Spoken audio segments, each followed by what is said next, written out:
this trip to India, which is now coming to a close, has been a very not necessarily pleasant or enjoyable, but it's really helped me grow and expand in a lot of ways in which I wouldn't have otherwise, which in the future will make my life more pleasant and more enjoyable. And it also helped me tap into the transcendent more than I was before. It helped me expand beyond a more limited sense of identity. And that's what happens, when you travel abroad or when you travel into a place where there are difficulties. For a lot of Westerners to come into India, it's difficult, especially to stay for a while because of the heat, the environment, the atmosphere. It's just the customs and so forth. They take a lot of getting used to.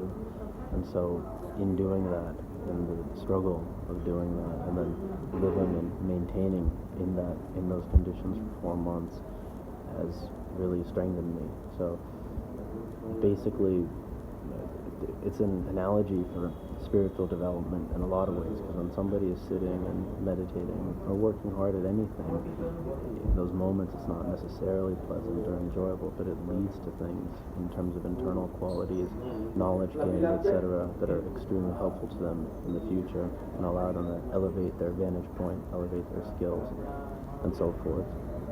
So, in a way, it sort of puts a stab in the heart of the idea of hedonism. Hedonism definitely can be good for short periods of time, but ultimately all pleasures are short-lived. All pleasures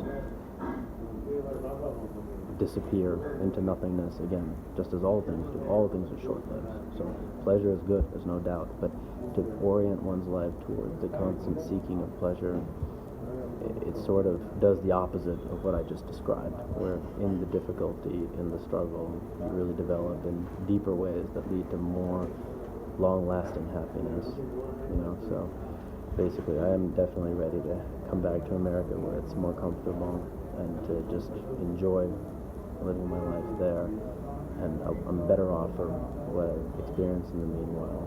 So those are some of my thoughts for today.